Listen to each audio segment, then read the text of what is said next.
Let's see, another surprising result Kelly mentioned earlier, the Cardinals and the 49ers. Kelly said, ever since I suggested Strizzy root for the Niners, they've been losing. Oh, Something about that. But for real. It's crazy. If you look at the stats of this game, the 49ers did everything except score touchdowns. They moved the ball in Arizona. They had a blocked field goal return for a touchdown. They had a pick, a great pick by Bosa right in the red zone area to put them in the scoring position again. Mm-hmm. It's crazy that they are struggling to finish games, and the Cardinals, very scrappy with a known opponent and had a great game plan. They pulled it out. Does this say more about the Cardinals trajectory, or does it say more about the 49ers season?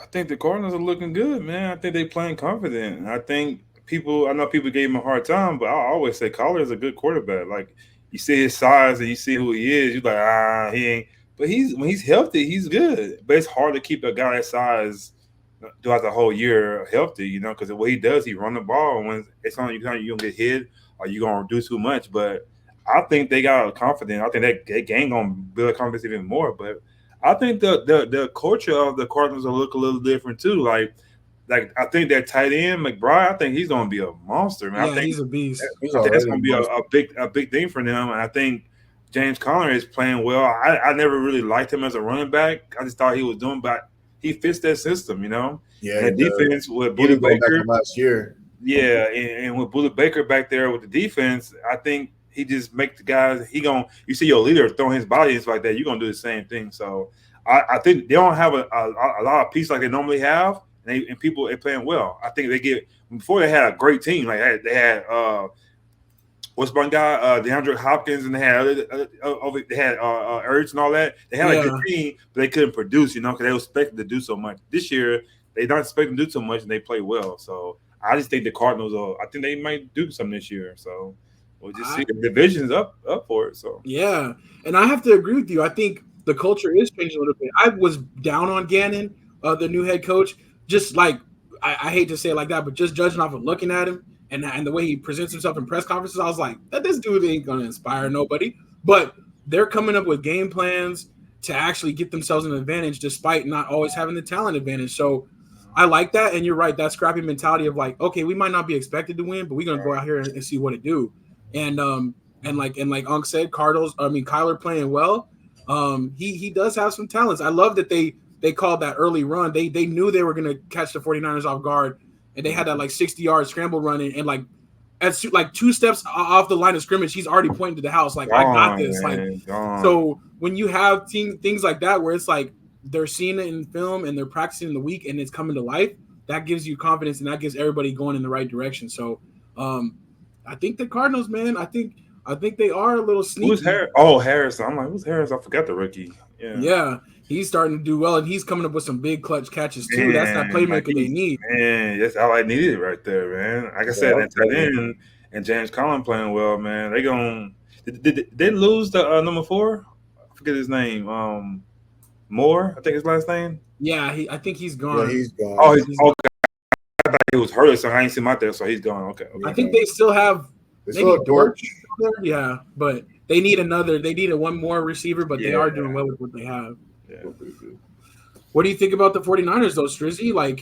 What's I their deal? think the game in general was it's weird. I agree with everything y'all said about the Cardinals, you know what I'm saying, in regards to they look better than they've looked in Kyle's career there. You know what I'm saying? This is probably the best they've looked in a while, right? But Pops had mentioned, the 49ers are still pretty injured. I think losing Moody really kind of hurt them in the first quarter, I think it was. Because they were driving the ball downfield, but they had to go for a lot of fourth downs. You know what I'm saying? A lot of those fourth downs they weren't getting, which normally gets them the 3 points, right?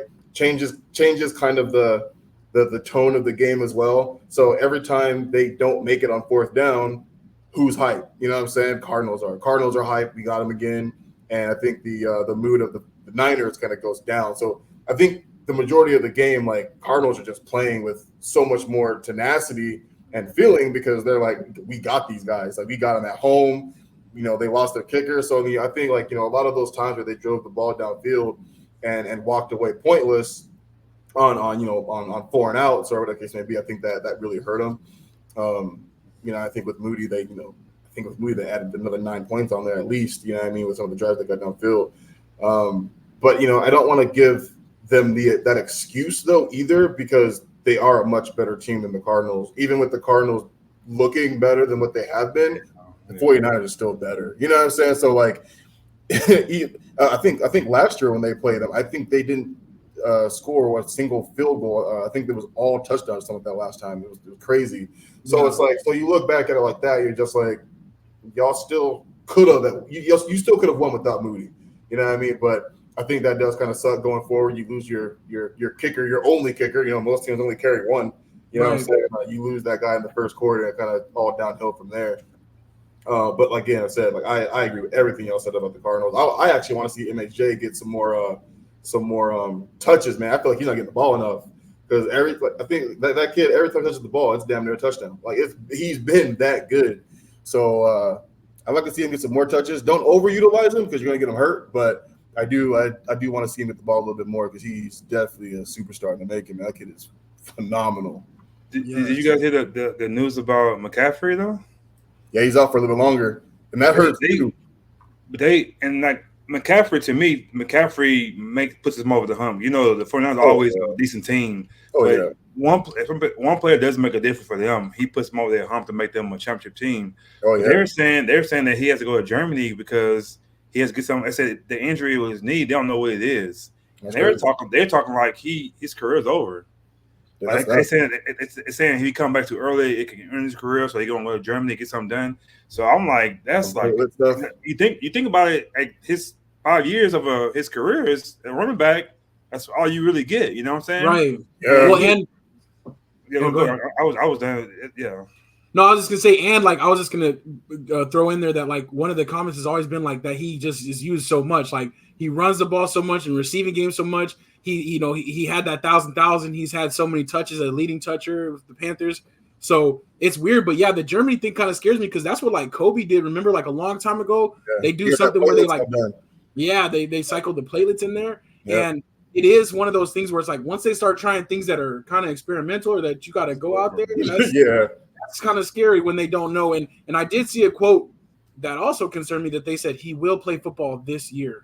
I'm like, what? Now y'all talking like what is that? You know what I'm saying? Because that's how they did. That's how they did Todd Gurley. And look at Todd Gurley. See, that's exactly how they did Todd Gurley. Yeah, man. Like I said, he come back, and then when he come back, he gets hurt right away. It ain't like he gets hurt right away. So it's like you don't want to rush him back. But I just think that the last 3 years, the first pick we getting is McCaffrey. But now it's like, remember Todd Gurley was the same way. The first pick you getting is Todd Gurley.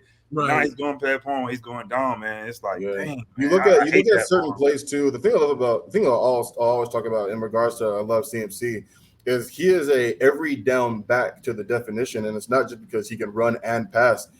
He can pass block. Like he blocks linebackers and defensive ends very, very well. Like that dude does literally everything. So, like I feel like some players where you need some pass block protection, like bring the fullback in there. Their fullback is phenomenal too. You know what I'm saying? Like. Let him take some more plays off. But then you have Jordan Mason. He had a breakaway play in that game where I think he got like 60 or 70 yards, something like that. CMC scores. You know what I mean? Like he doesn't get hawked down. He scores on that play. So like you were saying, like he does put them over that hump. He does make them a Super Bowl contending team, and not having him really, really hurts, because even Jordan Mason isn't the pass catcher that McCaffrey is. So defenses get to play you a lot differently when CMC is not in the backfield with Purdy. So great point. How many years did he played in Carolina? How many seasons? Yeah. I think like 6. 6? Really? He been in the league that long? Yeah, that's the thing. So he was with the Panthers. Yeah. He was with the Panthers for 6 years, and then he got traded to the 49ers. This would have been his third full year. The 2022, he played half the games with the. I didn't realize he was in the league that long. I thought he was there for like 3-4 seasons. Yeah, so unfortunately, he ran to the ground in Carolina too. His rookie season, we still had Jonathan Stewart, so he didn't get to become Christian McCaffrey, CMC until the fall of his sophomore year. Okay, that's why. But I always liked him. I hope he's okay though. But they talk about it. They don't know. He's one of them players that like Todd Gurley, you feel like you got robbed of him. You know what I'm saying? So like CMC, he's another one of them generational talents. That's like Man, it sucks not to have that kid. He's It's I hard agree to with keep you. running backs. Look at Zeke. Zeke was Right. great for us the 3 years, and then real. he got other stuff happen with him. But it's hard to get 5 good years out of a running back, man. It's Especially sad. when we're talking about just rushing touches. When you Yeah. 260 plus a season, like it's a lot, dog. That's a Yeah, for lot. sure. It's either keep him, he's your main back, and you have him for maybe 3-4 years, or you get two, and Yeah, then you just don't get the production out of it because you got two running backs. You're trying to share the thing. So yeah. it's like a lose lose. Like they don't make him like Eamon no more. Eamon played a long time, man. You know what I'm saying? So Right.